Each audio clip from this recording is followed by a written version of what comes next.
Good evening, I'm Angel Biasotti at Methodist Mansfield Medical Center, and it gives us great pleasure to be here again this evening. I have with us, by request, registered nurse and diabetes clinical educator, Gail Bugle. Gail? Hi. How are you all tonight? Great. Good, good. So you ready for the holidays? No. Yes, getting close. All right, well, we're going to talk about holiday eating, which is always somewhat of a challenge when you have medical conditions that you have to face as you go through the holidays. We're going to talk about some really positive things that you can do to make your holidays fun and yet, not get your weight or your blood sugars up too high. We're going to start with just understanding the basic pathophysiology of diabetes. And once you understand it, it'll give you a better idea of what things you could do to prevent some of the problems that do come about. So, one of the things I think about with my family all the time is, especially my brother, every Thanksgiving, he's going to not eat the day before, he's going to not eat in the morning, and he's going to save everything for the meal at 2 o'clock in the afternoon.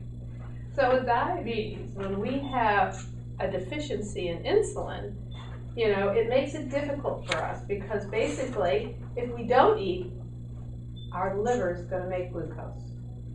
So when our liver makes glucose, it makes our insulin, which we're deficient in, multitask. Gives it more than one job to do. The one job it's supposed to do is just move the glucose out of the blood from the food that you've eaten into the cells. But when you skip a meal, what it does is it has to go to the liver, convert that form of glucose from glycogen to glucose, and now we've just given it 2 jobs. Had you just eaten, you'd be fine. So what do you think is the most important thing you should do during the holidays? Eat, right. Eat 3 meals. And we say don't go more than 5 hours without a snack. So that's one of the first conditions. We have insulin deficiency, and if we start skipping meals, we're going to have a higher blood sugar to begin with before we even start eating. So we really don't want to do that. Now, what is our main problem with diabetes? Is it carbs or fat? Carbs. No, it's fat. And that's what everybody thinks. Because fat causes insulin resistance. When we eat a high-fat meal, especially a meal that's saturated in fat, makes our insulin not work well. Blood sugar goes up. A good example of that, one of my patients who is a General Motors retiree meets a bunch of his friends at McDonald's every Tuesday, came in, and he had learned carb counting from my dietitian. And so he went and he said, Gail, I had the, I don't even know what this is for sure. It's a croissant that has cheese and egg and sausage in it. And he said, I had the hash browns. He said, and I had coffee. So that's like 4 to 5 carbohydrate choices, right? I said, yes. He goes, well, my blood sugar was 110 when I started out my morning, and then it went up to 215. So what did I do wrong? I said, it's the fat. The hash browns have fat, the croissant has fat, the sausage has lots of fat, and the egg has some fat. So what happened to your blood sugar was basically your insulin that you were actually producing stopped working, would not work in the presence of fat. So he said, well, what am I going to do? I can't not go. So they're good choices. You could go and have the egg white McMuffin, for one thing. You could go and have the fruit or the yogurt. Make sure you're within your 5 carbs because they have all those things labeled for you when you go in, so you kind of know. And tell me how it comes out. So he called me about a week later and he said, I went. 110 was my blood sugar about when I started, and it was 30 points higher, which we expect after eating. And so it worked just perfectly. Which tells you the most important thing when you're thinking about holiday meals is I've got to balance my carbohydrates throughout the day because they are our body's main fuel for energy. But I've got to keep the fat down. I've got to keep making sure I'm eating low-fat foods. So, is there anything you can't eat that someone has told you you can't eat this? Okay, so there's nothing you can't eat. Again, moderation is the key when it comes to eating your food. Even a piece of chocolate pie is okay. Might be a little bit higher in fat, but basically it's not going to hurt you. And most of the time I'll tell you, it's a good time to learn, if you've never done that, what makes my blood sugar go up and what doesn't. So one of my patients went out and had a hamburger at Whataburger the other day just to see what would happen. And he said, now this is interesting. He said, I had blood sugar of 150, I had the hamburger, it was 310. So I said, okay, well that was a double bacon cheeseburger with fries. So he said, he said to me today, I really learned that that's a food that I probably can't have. You know, and typically you can't because of all the fat, but it's not that you can never have it. I said maybe that once you get your blood sugars in a little tighter control, there are some things we're going to talk about today that you can do that'll help lower your blood sugar as you're enjoying your holiday. So basically, as we get started, when you have your holiday meal, when does everybody eat? When does that happen? Is it in the evening? Is it in the afternoon? About 2? 2 o'clock in the afternoon. 2 o'clock in the afternoon. Anybody do some evening stuff? Just about everybody here is 2. Sometimes. Okay, good. So think about, where am I going to place food around that meal? What am I going to have for breakfast that morning? What would be a nice healthy breakfast that you could have that might not interfere with your larger meal at 2? Cereal? Okay, cereal might be a good one. Okay. Fruit? With fruit. With fruit. That would be another thing. And a low-fat milk. What is considered a good low-fat milk for a patient with diabetes? How much fat? So is it whole milk? Is it 2%? Or is it 1%? Or is it skim? Skim's best. How many people like skim? Okay, good. All right, now I got to know that here. So 1% is your next best. And what we tell you, okay, is that you don't have to have skim unless you already have gotten used to it, and then probably stay with it. But 1% milk has 20% fat. 2% has 60% fat. So you can see that 2% sounds like a little bit. So when you're making your recipes, when you're having your milk in the morning, think about using those low-fat milks, because milk is not the problem. It's the fat that's in the milk. Yes? Well, you asked if you like it. I don't like it. You don't I like? drink it. Oh, okay. Well, you don't have to drink milk. There are other things that you can have that have calcium in them that aren't necessarily milk. Anybody have an idea if you're looking at trying to get more calcium? Soy milk or almond milk Okay. or coconut milk. Okay. You want to talk about That would be another thing. Are they low in fat? They are low in fat. So in fact, they have no fat. They're like a skim milk. So those things are better. All right? And again, that as you like. The 1% milk is fine if you like that, so not to worry. Cheeses, again, you know, it's not something you're going to put on your milk, but if you're looking to get calcium, but you know what the worst fat is? We call cheese a meat now, is cheese. There is higher fat than some of our sausages and briskets and things like that, so we really need to focus on where we can purchase that 2% cheese. Anybody having difficulty finding it in the grocery stores? Okay. Good place. Yeah. In fact, I don't think Albertsons has any low-fat cheese at all. But if you go to Walmart, they have it in the Colby Jack, the cheddar, and the pepper jack, and the Swiss. And it's in the slices where you see the Sargentino cheeses. But they also have in the block cheeses too, if you prefer to use that. And you can't tell the difference. What we do with our classes, we do this with milk and with cheese. We bring 4 or 5 different kinds of milk out, and they have to guess which is which. And they have to get them all right in order to get a prize. And that's including the cheeses. We do fat-free, we do 2%, and we do the whole milk cheeses. A lot of times they get that a little bit better, because the whole milk cheeses definitely do have a distinct flavor, but some can have difficulty What about with that. vegetarian cheese? Vegetarian cheese, I'm not even sure. No, I'm not a My dietitian. daughter is dairy intolerant. Okay. So she has to go that route. What is it made with? Do you know what the ingredients is? I think it's soy milk, maybe. Okay, probably so then. That would be Yeah. appropriate, or an almond milk or something like that. I haven't seen any of those, so that's pretty, where'd you find it? Kroger has it. Huh? Kroger's got it. Kroger's got it, Yeah. okay. We'll have to take a The look bigger at it. Krogers. Yeah, we've got one in Mansfield now, so. They have almond cheese at Whole Foods. Ah, Oh. almond cheese, that's Okay. good. Oh, she can't eat nuts. Oh, that's But too she bad. can't handle almonds either. Soy will be fine for her then, yeah, so She definitely lives choose with that. that. And she's vegetarian. Okay, let's say we're going to some parties. And we're gonna maybe be invited to an evening party sometime before Thanksgiving or between Thanksgiving and Christmas.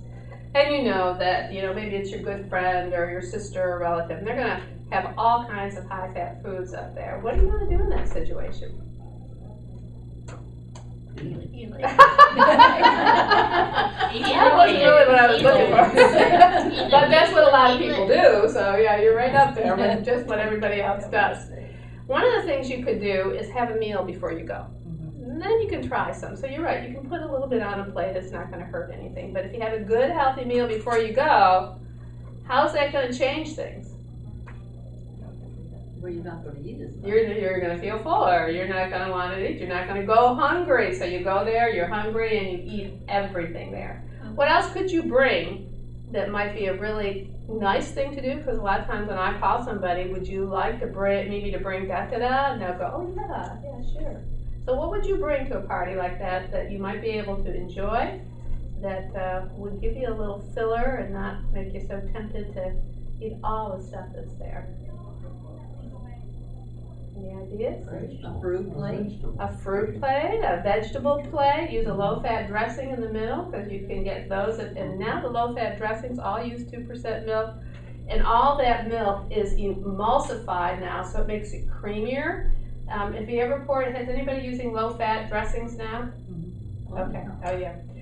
They're as thick as the regular dressings, if not more thick, and so it's amazing. When I try to pour it out, I have to dilute it with a little water just to get it so I can put it over my salad and don't get globs from it. And it is really good tasting. So milk like Brahms milk, all of the organic milks, if you're anything like us, all our kids are growing now, and there's just the two of us at home. So when you get the organic milks, the expiration date is about a month at least to 6 weeks out. And so it's more. It's about $3.59 a half gallon. That's a lot of money. But when you think about it, I would have bought at least 2, maybe 3 half gallons and tossed some of it because we don't drink that much milk. But when I buy the Horizon milk, it tastes good.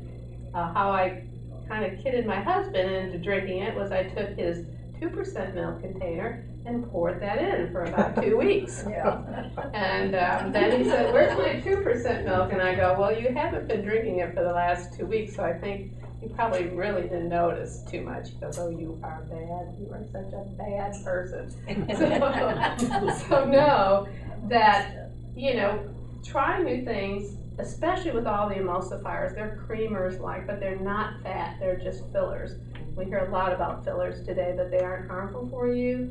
They're good tasting, and oftentimes it'll get you to start, doing some low-fat stuff. Okay, so we come to Thanksgiving. What are your favorite things to eat at Thanksgiving?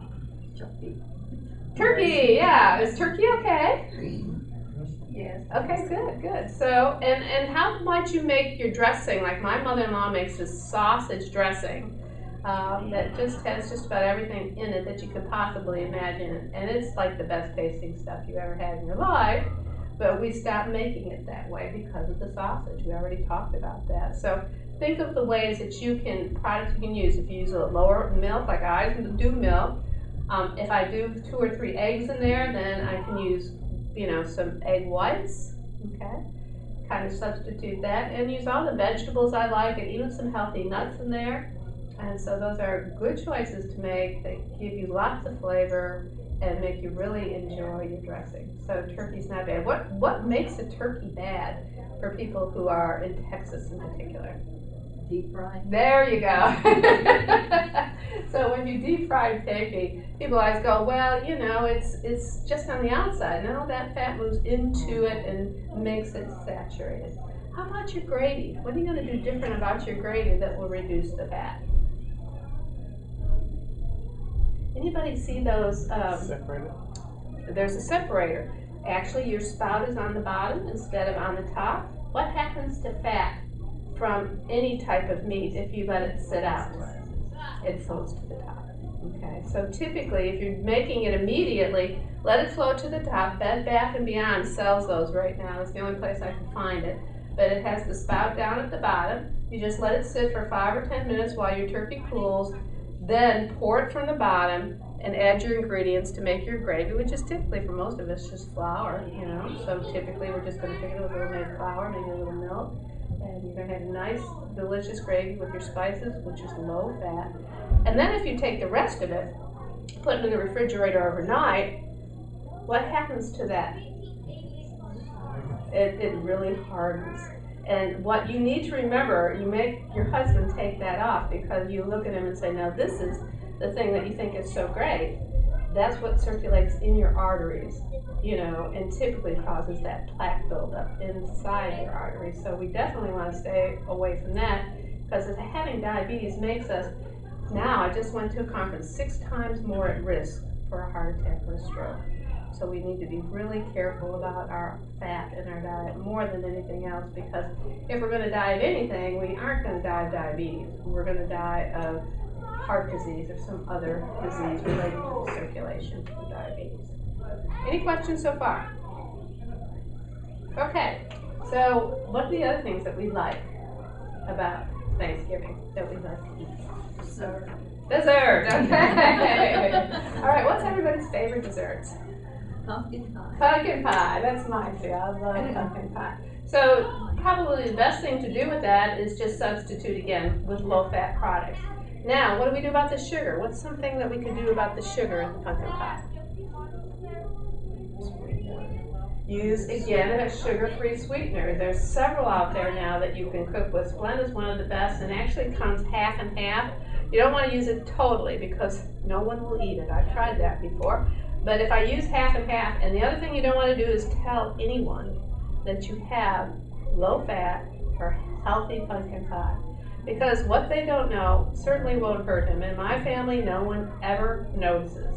Whenever I bring the pie to our family gathering, we have about 30 people that come for dinner, and everybody eats it.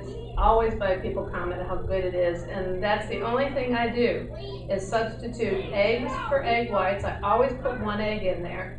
But 1 egg, if you use Eggland's Best now, and I'm a big proponent for them because they've really lowered the cholesterol, I'm not sure how, but instead of being 300 milligrams of cholesterol, one of their eggs is 177 grams of cholesterol.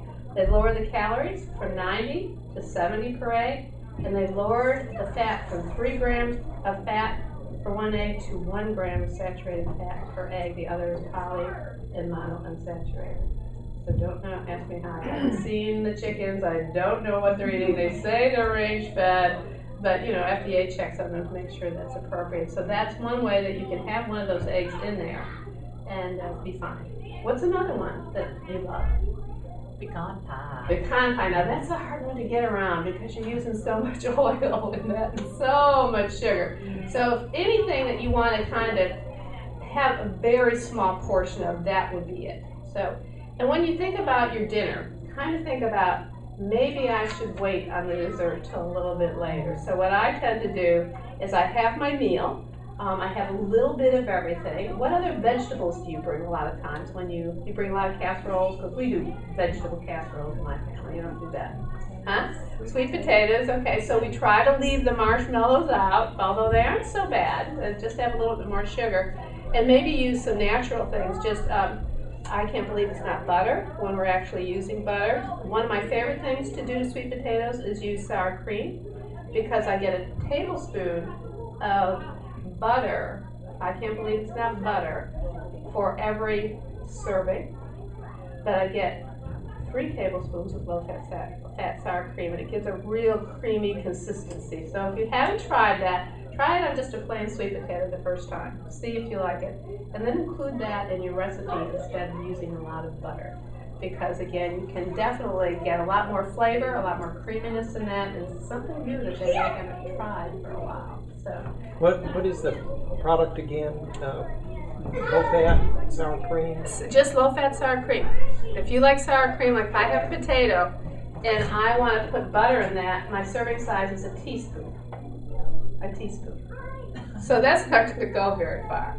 But if I have 3 tablespoons of low fat, or even 2, if I'm out and I just have 2 with some chives, that makes a great potato.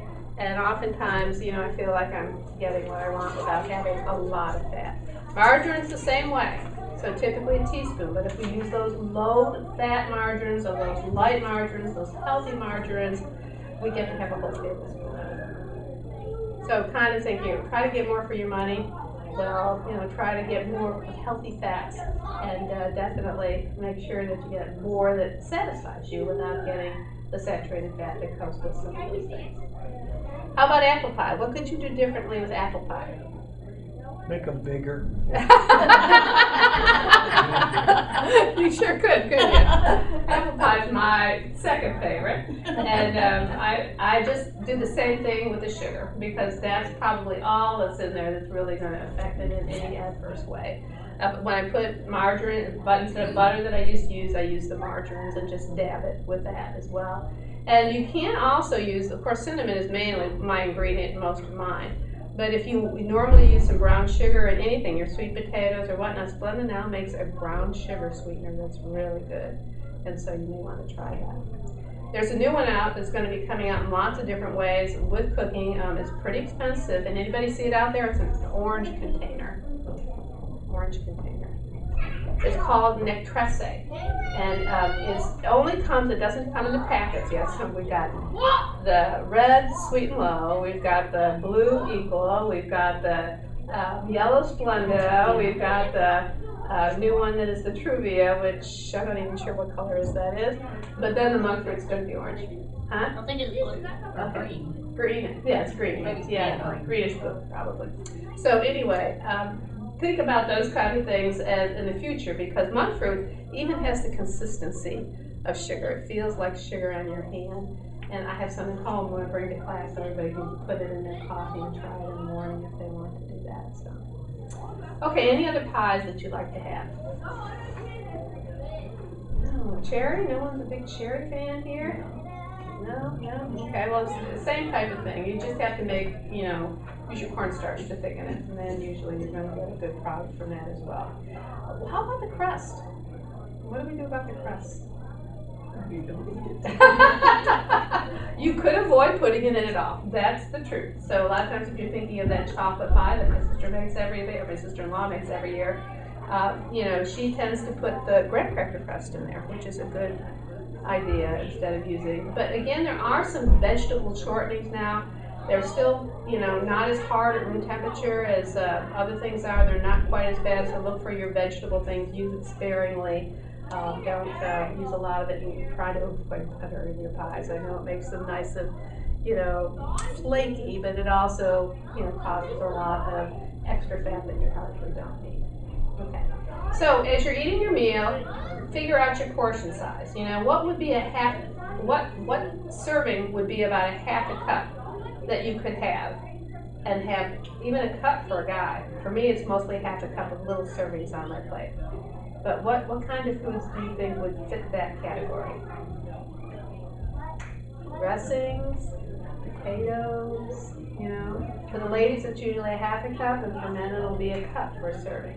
Because you'll get, with the potatoes, if you have a cup, that's 2 servings. If you have a cup of the dressing, it's 2 servings, so that would be 4 servings. Or we refer to them as choices as well, so if you've heard that word used in carb counting. Guys get anywhere from, 5 to 6 servings, and we get, anywhere from 2 to 4, depending upon how tall you are, how much you weigh, those kinds of things. So figure that out, and then bring more of your vegetables. Have you seen the new plate method? I should have brought one with me, but the new plate method. Yes. Okay. So typically, that's a circular plate. Half of your plate is non-starchy vegetables. So think about how you can make those kind of things healthier.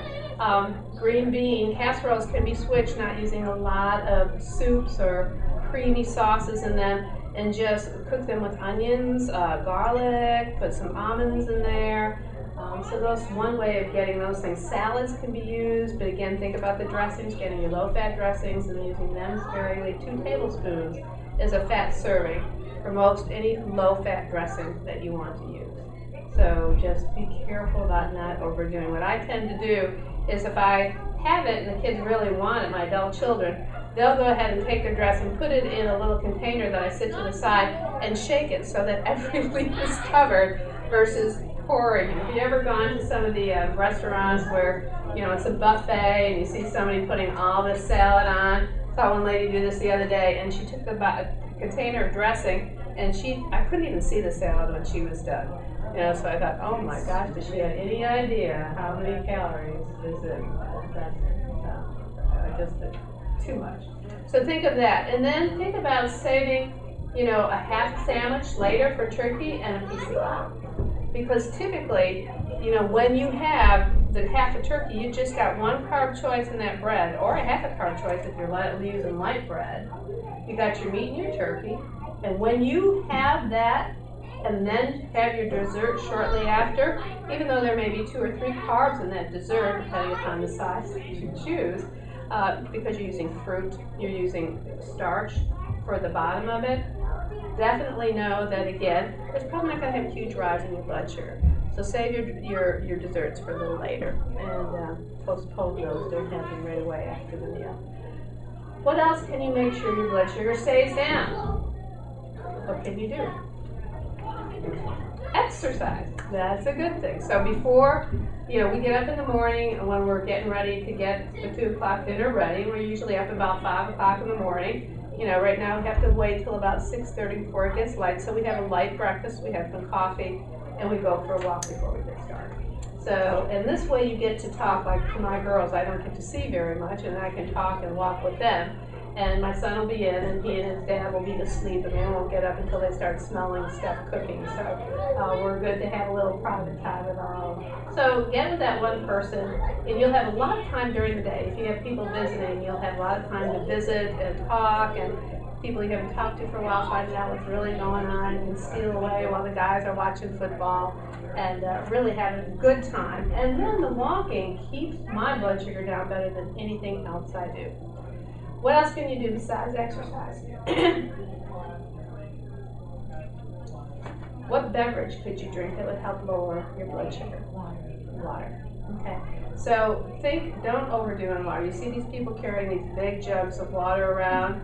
It's not really healthy to do that. You actually take a lot of nutrients, vitamins, elements like sodium, potassium, electrolytes, I should say sodium, potassium, and can actually pull them out of the cells, which we can't measure how much loss you have, which makes you feel bad and really tends to, can cause some major problems actually with heart irregularities and all kinds of things. So a glass of water, about 6 to 8 of them during the day, over and above what you're drinking at meals, over and above your celebration liquids that you have, from wine to beer that a lot of people like to drink. Know that beer and wine are both considered a fat and a carbohydrate. So remember to work that into your meal plan. Know that you can have a little bit more on this holiday. Do allow your blood sugars to go up a little bit more, but don't get them in the 200 or 300 range, And if you succeed, and check more frequently, check your blood sugar. This is the time I check my blood sugar 4 to 5 times during the day. Make sure I'm staying on target, because I can take a 15-minute walk and drop it 20 to 30 points, as long as I haven't eaten too much pie. So otherwise, I'm going to have a little more trouble waiting for 4 hours till the fat gets out of my blood. And that kind of fat that we talk about, we eat, always think about it this way. Number one, remember how that hard stuff does at the top. Secondly, think about the extra pounds it puts on. Fat just really is our warmth and cushioning item, so we add extra adipose tissue to our body, which is hard to get off. If you ever looked at adipose tissue and tend to kind of find out what's in there mostly, not very many blood vessels, really hard to get rid of once we start collecting it. We can't get rid of it though. It just takes more time, more patience, more energy for us to do that. So be careful, don't overdo. And know that throughout the week, save your leftovers, but anything that you can't have just a bite of, or just a small slice of, or there's extra candies, you know, your family brings home that they love and enjoy, but you know that you can't have one of those, send them home with them. You know, make sure they take them with them so that you stay healthy. Now, we have given you this particular healthy holiday eating guide that you can refer to. It does give you some really nice ideas, tips for winter workouts, which I don't know that we're really going to get a lot of cold weather, but I'll tell you, this fall and winter has really surprised me at the amount of warmth and cold we have in such a short period of time. And it also says, you know, make sure before you exercise that you do some stretching, you know, and get your body warmed up before you go out. Don't stretch first though, so walk in place for a while, get your body warmed up. They actually had a presentation on exercise in our support group in Mansfield on last Thursday, and we had an exercise physiologist come, and she talked about the importance of if you stretch before you actually do some walking, you will tend sometimes to tear some of those muscles, and you may not know it or feel it that day, but you'll feel it more the next day, so be careful of that. There's a snack mix in here. Now all these things aren't low carb, so know that again when you're looking at these, some of them are more on the low fat, because this comes from the American Heart Association, and I use this because it was so nicely done and addressed all the things that I think we need to focus on. It also gives you some resources. These aren't paged for me. Let's see if I can find where I left off here. I've been looking at it throughout the day. Holiday beverages, here it is. It gives you a different way to make eggnog. So mix it up, fill your glass with 1/2 to 3/4 of low-fat or skim milk and 1 part eggnog. Another way to reduce it. You know, Brahms used to have the low-fat eggnog, which I thought was wonderful, but apparently it didn't sell well. So this is one way you can take that eggnog and reduce the fat. It's just to add low-fat or part skim to that, and you'll get the flavor with all the calories. Take out the alcohol, a simple way to avoid drinking too much during the holidays, but carry around, you know, something that makes you feel bubbly, you know, some alcohol-free wine, you know, those kind of things. There's Duels, beer, you know, that my husband likes to drink on the holidays, so it does tend to not have a lot of carbs, and the alcohol definitely reduces the amount of fat you get. Cut the flat, pass on the big dollop of whipped cream to avoid extra sugar and saturated fat, but you could go ahead and use what instead? Cool it. And now they have the light as well as the fat-free, which are both quite good. I don't think you'll be able to tell the difference much. And we talked about the low-fat virgins, hot chocolate, skip the heavy stuff, so that's again making sure that we're using low-fat skim milk. Anybody see the low-fat chocolate milk that's now in the store? So even for your grandkids or your kids, you know, that are, you know, still teenagers, that's a nice choice if they want to do that. And do some research. Make instant hot chocolate at home. Look for products marked low-fat free, sugar-free. Be sure to add the mix to a low-fat milk and skim milk or hot water. And go easy on toppings. I guess that's the thing that we all ought to be careful of. Apple cider, read the labels. When buying cider at the store, check its added sugar content. We really tell you just focus more on carbs than anything else on something like that. But if you do have apple cider or juice, it should be had with the meal. What's the number one thing that we use to treat low blood sugars? Juice, some sort of juice. So that's why we don't want to have that as a liquid snack, you know, walking around drinking it. That should be had maybe with your breakfast meal, or again, you know, I have it sometimes in the holiday, my evening meal, some apple cider or something like that. I'll make hot apple cider and put cinnamon sticks in it and things like that to give it its extra flavor. So there's all kind of things, and then this goes into all the things I talked about, baking and cooking and different kinds of beverages as well. So, you know, start to try those things. Don't tell anybody what you're doing. Just put them there and see if there's a difference in how much of it actually gets eaten. Because if they don't know, they will try it and think it's the same old stuff they always had, and they won't notice the difference at all. Any questions?